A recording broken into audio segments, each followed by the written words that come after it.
자, 오늘 이번 설교 제목은 이번 생은 틀렸어입니다.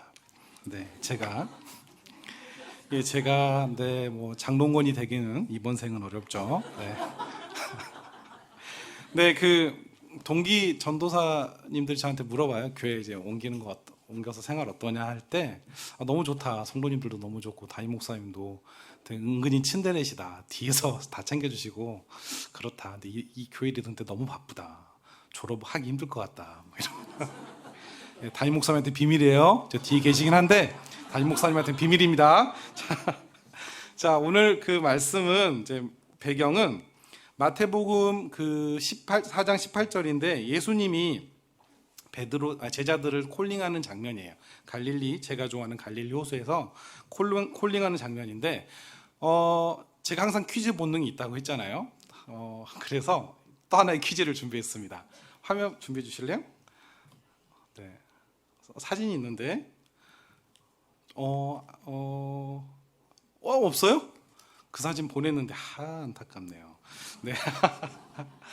실은 한 연예인과 사진을 찍었어요. 여자 연예인과. 되게 사진을 보여주고 이분들을 과연 맞출 수 있을까 우리 어르신들은 궁금해서 했는데 사진이 없으니까 재미가 없네요. 사진을 보고 말씀을 드렸어야 되는데 제가 그 나름 그 기자 출신이에요. 신학대학원에서 신대원에서 부국장이란 자리를 섬겼고 그래서 교계에서 좀 유명하시던 분들은 다 인터뷰도 하고 뭐 1대1로 독대하기도 했는데 그 박한별이라는 여자 연예인이에요. 실은 여자 연예인인데 고개를 끄덕이시는 분들이 어르신들이 있네요. 네, 있는데 그분 옆에 사진을 찍는데 제가 가슴이 떨리더라고요. 그래서 내가 아직 믿음이 덜 된 건가 아니면 연애 세포가 이제 살아나고 있는 건가 이런 고민을 좀 했습니다. 물론 유부녀예요. 그분 유부녀고 아이가 2명이 있고요. 그런 자매가 아내가 되길 소망할 뿐입니다. 자, 그런데 근데 근데 아프리카나 아마존 같은 데서 현대 문명과 멀리하는 부족들이 예를 들어 이 박한별이란 분이 옆에 있으면 그분은 떨릴까요?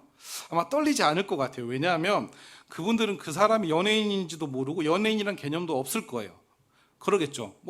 떨리지도 않겠죠. 여러분 혹시 요즘 아까 목사님은 그 영화 뭐였죠? 지금 저도 보고 싶다 했는데 못 봤던 서울의 봄 얘기하셨는데 저도 보고 싶은데 지금 학교를 먼저 졸업을 해야 돼서 지금 드라마나 영화 같은 거 즐겨보시는 게 혹시 있으실런가 모르겠어요. 근데 좀 보긴 봤어요. 제가 거룩한 사람 아닌데 즐겨봤던 드라마가 최근에 생각이 안 난 거예요. 한 1년 전에 봤던 게 생각이 났더라고요. 우리들의 블루스라는 그 드라마가 있어요. 제주도를 배경으로. 제주도로 있어서 그걸 즐겨본 건 아닌데 우리들의 블루스를 보면서 인생의 희노애락을 되게 느꼈어요. 이병헌이 김혜자를 두고 가슴에 상처 있던 것들 쏟아내고 한라산에 어머니한테 보여주고 싶은 그런 장면들이 너무너무 구구절절하게 그러니까 뻔한 심파 이런 것들임에도 불구하고 마음이 너무나도 이렇게 감동이 됐던 드라마였습니다. 그러면 제가 이 드라마를 한 단어로 한 문장으로 줄이면 어떻게 표현할 수 있을까요? 인생의 희노애락을 이야기하고 있다 이렇게 얘기할 수 있겠죠. 성도님들이 혹시 요즘 즐겨보는 드라마나 영화 있으세요? 그걸 다른 사람한테 소개할 때 한 문장이나 한 단어로 어떻게 설명을 하고 싶으세요? 각자 있겠죠. 그러면 이제 진짜 질문입니다. 성경을 한 문장과 한 단어로 누군가한테 설명하면 어떻게 설명하시고 싶으세요? 각자 마음속에 여러 대답이 있을 겁니다. 사랑, 믿음 여러 개가 있는데 저에게는 성경을 관통하는 단어가 저에게는 하나가 있습니다. 바로 하나님 나라입니다. 이스라엘 사람들도 성경을 아마 하나님 나라로 봤을 거예요. 왜냐하면 이들 세계 안에 문화 안에 하나님 나라는 늘 있었기 때문이에요. 자, 23절 한번 말씀 같이 한번 읽어볼까요? 좀 띄워주실래요? 23절. 자, 시작.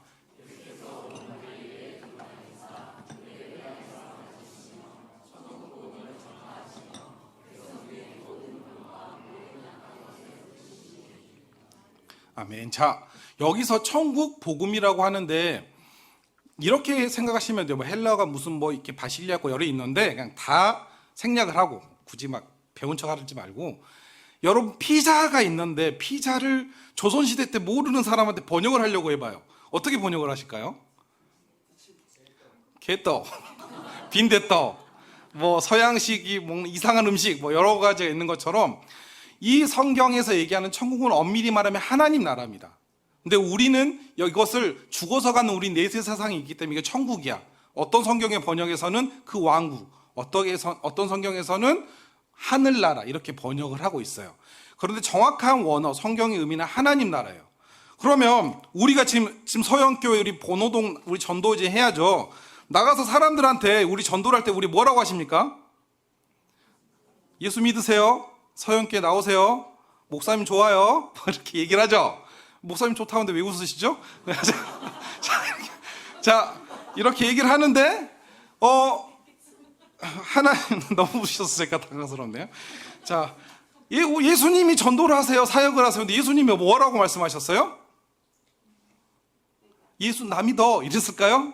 야, 회당 가자 이랬나요, 성경에서? 아니요. 하나님 나라가 왔다라고 했어요. 그러니까 이스라엘 백성들이 숙덕숙덕 하면서 몰렸어요. 하나님 나라에 대해서 이미 알고 있다는 거죠.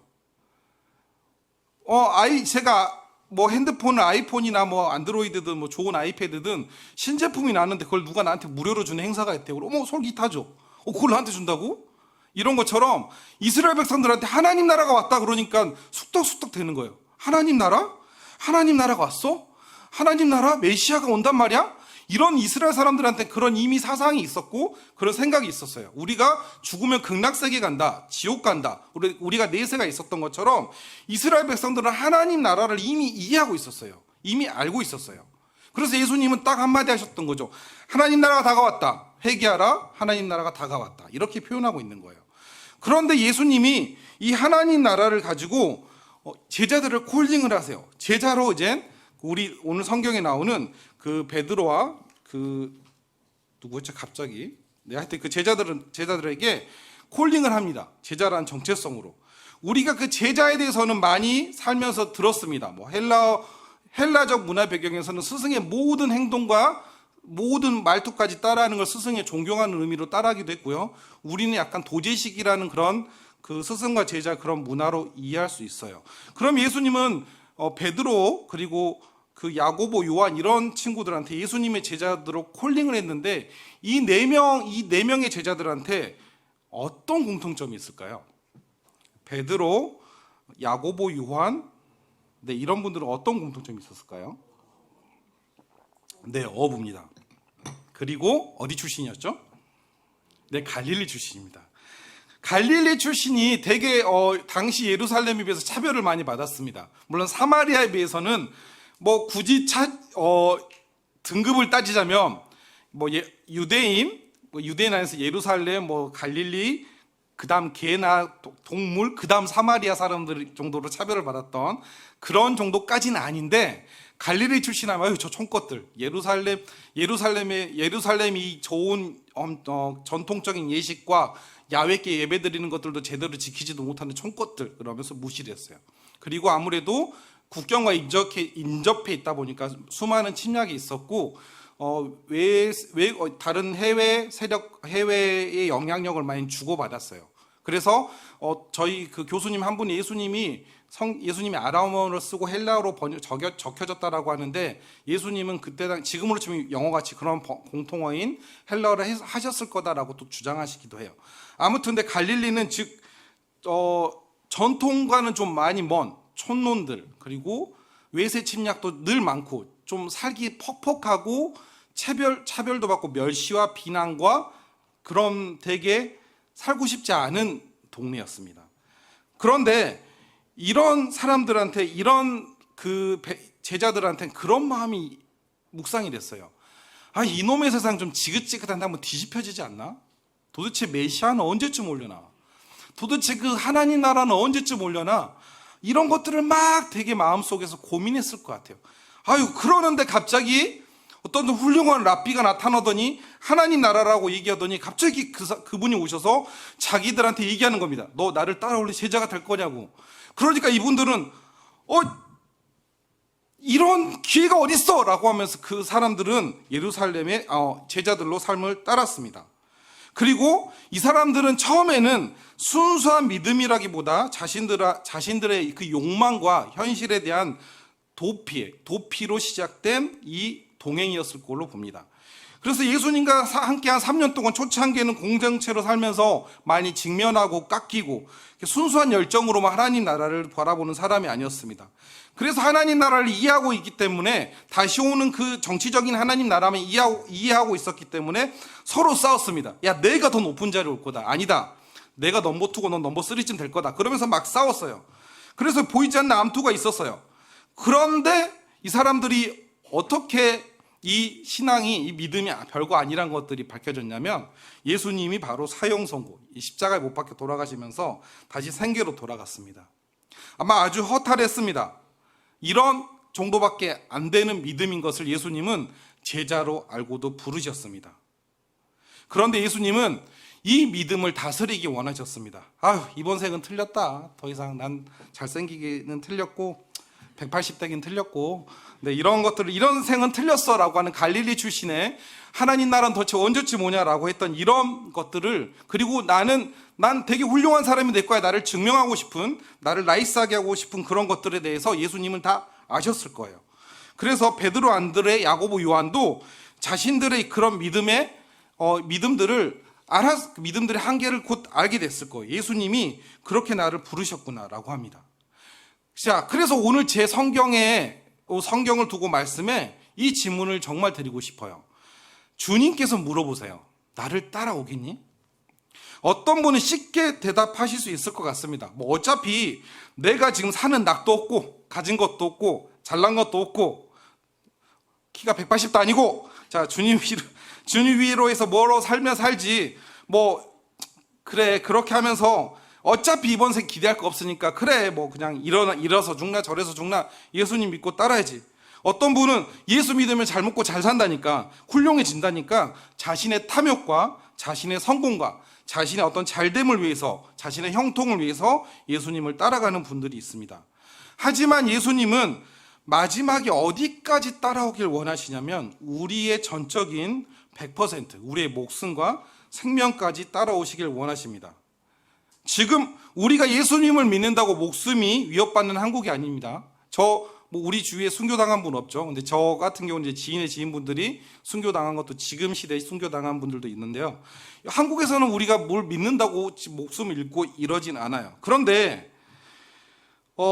죽기보다 더 어려운 것들이 좀 있을 것 같아요. 지금 성도님들한테 더 죽기보다 어려운 거. 여러분들의 마음속에 있는 갈등, 마음속에 있는 내가 절대 그놈은 용서 못해, 내가 절대 저 사람은 받아들일 수 없어라고 하는, 목숨보다 더 여러분들이 포기하고 싶지 않은 마음들이 있을지 모르겠습니다. 예수님께서 물어보십니다. 나를 따라오겠니? 나를 따라올 수 있겠어? 네, 그거 모르셔도 돼요. 뭐 내가 어떻게 하고 뭐 그렇게 대답 당장 못 하셔도 되는데, 그냥 철없이 대답했던 예수님의 제자들의 대답에도 예수님은 그것을 아시고 품으시고 시간을 기다려 주셨습니다. 3년을 기다려 주셨고 십자가를 지셨고, 우리 같으면 십자가를 피해달라고 기도를 하겠죠. 보통 고난이 있을 때 피해달라고, 실은 저도 그렇고요. 그런 기도를 하지만 십자가를 지셨고요. 부활하시면서, 그리고 그걸 제자들한테 보여주면서 자신들이 얼마나 형편없는지 인정하는 시간까지, 깨닫는 시간까지 기다려 주셨습니다. 예수님이 자기의 목숨을 죽을 때까지 따라올 수 있겠냐라고 우리한테 물어보시는 것 같습니다. 예수님을 따라가기 위해서 내 마음에 지금 인정하기 싫은 모든 것들이 있다면 지금 고백했으면 좋겠어요. 그래서 주님, 못하겠습니다. 주님이 도와주십시오. 이렇게 다가가는 우리 안산 서영교회 성도님들이 됐으면 좋겠습니다. 그래서 오늘 예수님이 여러분한테 나를 따라오겠냐라고 물어보시면 당장 주님, 제가 솔직히 모르겠습니다. 하지만 주님, 제가 이 고백부터 시작하고 싶습니다라고 하셨으면 좋겠어요. 그리고 이 따라오는 것들에 대해서 당장 상투적으로 추상적으로 목숨을 겁시다, 이게 아니라 오늘 성도님들한테 도전드리고 싶은 것은 용서입니다. 용서에 대해서 이야기가 나누고 싶은데, 제가 직접 겪었던 공동체의 2가지 사례가 있었어요. 우리 아까 중고등부 애들한테 제가 간 여러 나라들을 사진을 보여주면서 이런저런 에피소드를 나눴는데, 제가 한 선교단체에서 간사로 12주 동안 훈련생들을 섬기고 같이 생활하고 있을 때 처음에 우리가 모이면 QQ라는 삶을 나눕니다. 뭐 살면서 가장 따뜻했던 거, 추웠던 거, 뭐 이런 것들을 나누는데 그 중에 이제 가장 추웠던 것들을 그 시간에부터 시작 때부터 성령님이 다루시기 시작했어요. 그래서 정말 처음 만났는데 자신의 어떤 벽들을 허물면서 나누기 시작했는데 어떤 자매님이 그동안 자기가 잊고 있었고 하나님께서 덮어주셨던 기억들을 생각나게 해주셨어요. 바로 어렸을 때 여자로서 당하지 말아야 될 것들을 당했던 것들이 생각이 났던 거예요. 그래서 그게 생각이 났습니다. 아마 하나님이 다룰 시기가 돼서 그리고 이 공동체에서 그걸 우리 공동체원들이 같이 안고 달려가기를 원하셔서 그것들을 생각나게 하셨어요. 그 첫 고백 나눔 이후로 12주 동안 그분의 삶을 옆에서 봤습니다. 그러니까 제가 담당한 학생도 아니었고요. 다른 이성이었기 때문에 제가 도와드릴 수 있는 부분은 없었어요. 단지 같이 아파하고 기도하는 것만 있었습니다. 그런데 12주 동안 계속 그분을 지켜보고 그분의 담당하시는 간사님과 이제 간사회의를 통해서 얘기를 듣는데 점점 처절하게 그 용서의 시간을 가져가는 거예요. 또 하고 또 하고. 그러면서 그 자매님이 점점 밝아지는 게 느껴졌습니다. 그리고 평생 원인을 알지 못했던 위궤양이 왜 소화가 되지 못하고 왜 이렇게 불편할까 했던 그 몸까지 아프던 것들이 치유됐습니다. 그 이유에 대해서 전혀 몰랐는데 하나님 앞에서 의지를 가지고 용서를 하고 고백하고 또 나아가고 처절하고 또 토해낼 때 정말 그분의 모습은 아름다웠어요. 여러분한테도 그렇게 또 따라오라고 하는 것들이 있을지도 모르겠습니다. 예수님은 하나님 나라를 위해서 여러분들의 소모품을 위해서 그냥 하나님 나라의 어떤 그냥 퍼즐의 한 조각으로만 여러분들을 비인격적으로 부르신 게 아닙니다. 여러분들의 인생이 더 행복하고 아름답게 하기 위해서 예수님은 하나님 나라를 부르신 겁니다. 그 자매님한테는 야, 너가 믿으니까 크리스찬이니까 네가 기독교인이니까 용서해 이게 아니라 너를 위해서 네 안에 하나님 나라가 이루어질 때 비로소 너한테 행복이 이루어져. 그리고 그것이 이루어졌을 때 너의 목숨이 나를 위해서 따라올 수 있는 진정한 행복이다라고 하면서 그 자매를 부르셨어요. 두 번째로 또 비슷한 상처를 또 받던 경우였는데 이번에는 그 선교단체에서 제가 그 간사의 직분을 내려놓고 두 번째 여러 선택을 심화할 수 있는 훈련 과정이 있어요. 거기서 기초상담학교라는 훈련을 받았어요. 그땐 좀 더 괴로웠던 시간이었어요. 같이 훈련받던 한 여자 동기인 자매님이 동일하게 그런 아픔이 있었어요.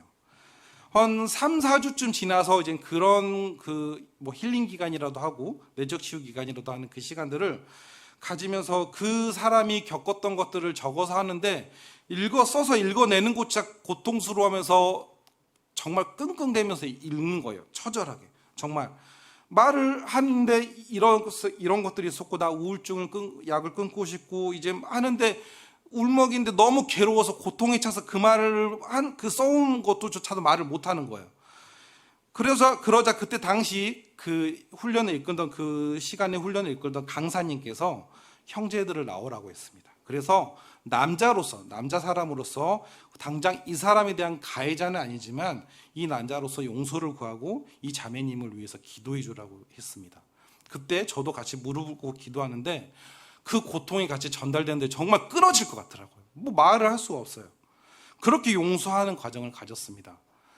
정말 펑펑 울었다는 표현밖에 못하는데 정말 처절하게 모든 그 자매님의 그 모든 것들이 다 쏟아져 내리면서 정말 그 임신의 그 해산의 고통보다 이런 정도일까라는 그런 처절한 고통을 겪고 나서 그 시간을 씨름하고 나서 그 자매님이 오늘 딱 웃는데 너무 아름다운 거예요. 아이들이 제가 결혼도 못했고 아직 아내도 없잖아요. 그런데 자녀를 태어났을 때 자녀를 본 탄생의 순간의 간격이 이런 간격일까랄 정도로 그런 아름다움이 있었어요. 정말 그 고귀한 아름다움이 이런 거구나라는 것들을 느꼈습니다. 그래서 오늘 성도님들한테 도전하고 싶습니다. 예수님을 따라가셨으면 좋겠어요. 네, 일단 내 의지로 생각하고 그래 이번 생은 틀렸다 뭐 그냥 어차피 뭐 망친 거 그러면서 내 의지로 그냥 내 철없는 믿음으로 시작하셔도 좋습니다. 하지만 주님이 오늘 여러분들한테 도전하는 건 목숨을 바칠 것들을 여러분 마음속에서 물어보고 계십니다. 그리고 혹 내 안에 용서하지 못한 것들이 있다면 주님께서 오늘 그것을 토해내서 고백하셨으면 좋겠어요. 용서는 감정으로 시작하는 게 아닙니다. 의지로 먼저 토해내십시오. 그러면 용서가 그때부터 시작될 겁니다. 감정은 하루아침에 다스려지지 않을 겁니다. 하지만 우리가 용서했을 때 주님께서 이 마음들을 하나님 나라로 바꾸어 주실 거고, 우리가 정말 목숨을 거는 목숨보다 더 힘든 이 마음의 영역에서 우리가 예수님을 따라갈 수 있을 것입니다. 내가 용서한 마음이 더 넓어질수록 우리 옆에 있는 성도와 지체를 더 품을 수 있고, 더욱 내가 예수님을 믿는다고 하는, 내가 예수님을 섬긴다고 하는 이 하면서 이 연약하고 건드려질 때 토해내는 이 분노들도 다스려질 것입니다. 자, 오늘 이 말씀을 같이 읽어보고 싶습니다. 로마서 5장 8절인데요.